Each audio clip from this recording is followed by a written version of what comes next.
आई थी वो भी किसी प्रधानमंत्री की बिटिया हैं, इससे ज्यादा कुछ नहीं है। प्रधान भी कभी नहीं बन पाई है, केवल एक प्रधानमंत्री की बिटिया हैं। बिटिया होने के नाते कम से कम 15 गाड़ी आगे और 15 गाड़ी पीछे चलती हैं और इन गाड़ियों का बोझ भारत की जनता उठाती है सम्मानित साथियों।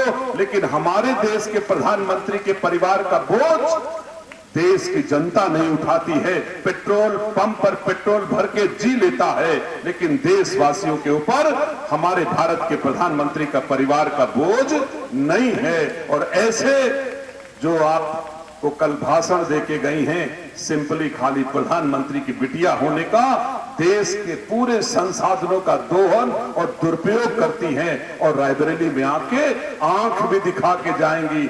जिनके टैक्स के पैसे से उनकी सुरक्षा, उनका पूरा का पूरा जीवन यापन होता है, उन्हीं आंख भी दिखाएंगी, उन्हीं के बच्चों को आंख भी दिखाएंगी। सम्मानित साथियों, मैं तो कुछ नहीं कहने वाला हूं, लेकिन आपसे गुजारिश करता हूं, अगर दिनेश सिंह को प्रियंका गांधी ने कल गाली दिया है तो दिनेश सिंह के माँ बाप तुम लोग हो, तुमको भी गाली दिया है, इसमें कोई संदेह नहीं है। सम्मानित साथियों, मुझे पूरा यकीन है कि ऐसे अहंकारी लोगों का निश्चित तौर से मुंहतोड़ जवाब हमको, आपको सबको देना चाहिए।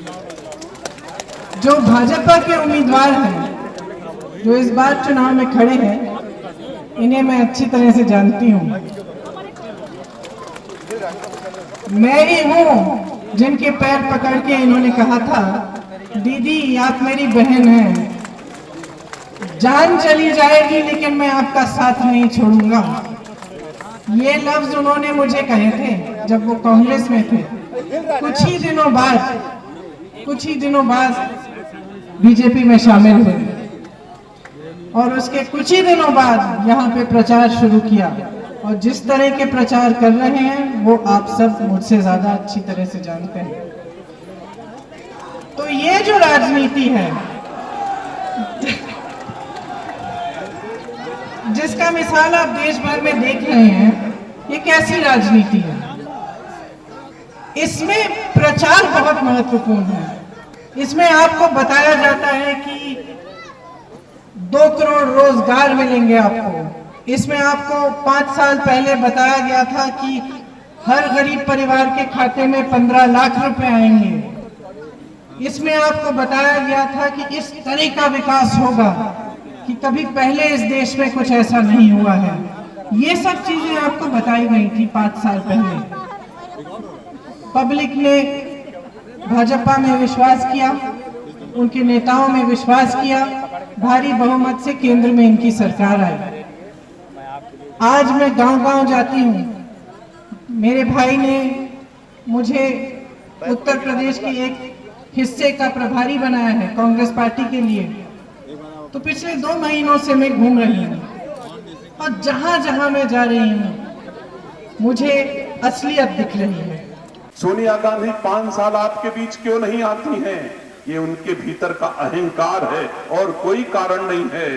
आज जब हम आपसे गली गली मांग रहे हैं वोट, हाथ जोड़ के, भैया मेरी मदद करिए, भैया मुझे वोट दे दीजिए, चाचा हमारी मदद करिए, हमारी पार्टी को वोट दीजिए, सम्मानित साथियों, तो हमारी नजरें आपके सामने हमेशा झुकी रहती हैं, हमारे हाथ आपके सम्मुख जुड़े रहते हैं, हमारा सिर आपके सामने झुका रहता है। सम्मानित साथियों, हम सब लोग जब झुक के वोट मांगते हैं और जीत कर आएंगे तो भी आपके सामने मेरी आंखें झुकी रहेंगी आपके एहसान के बदले।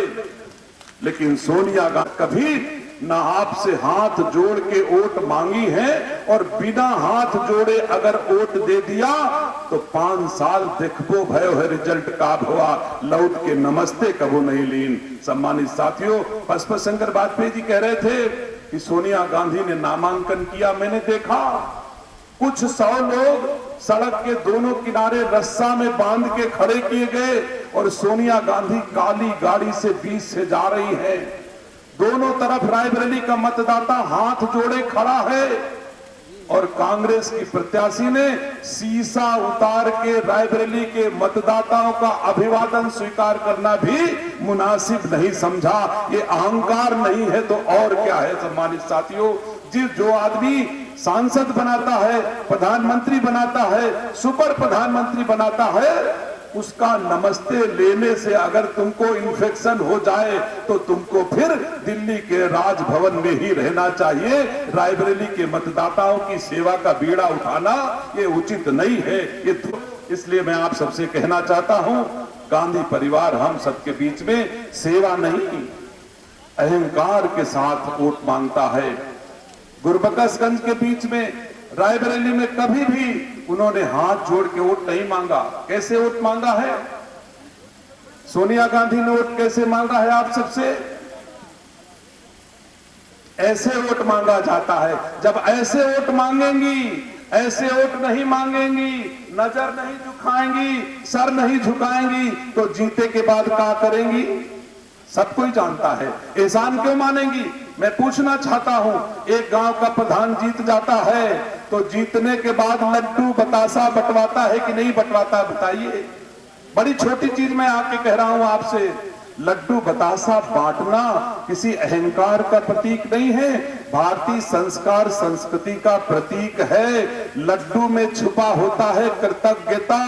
एक प्रधान लड्डू इसलिए बांटता है कि वो भारतीय संस्कार संस्कृति से ओत प्रोत है और वो हाथ जोड़ के कहता है भैया तुम्हारी बदौलत प्रधान बन गए, यही मैं आपको धन्यवाद देता हूं। उस लड्डू में धन्यवाद छुपा होता है। सम्मानित साथियों, ये हमारी संस्कार और संस्कृति है।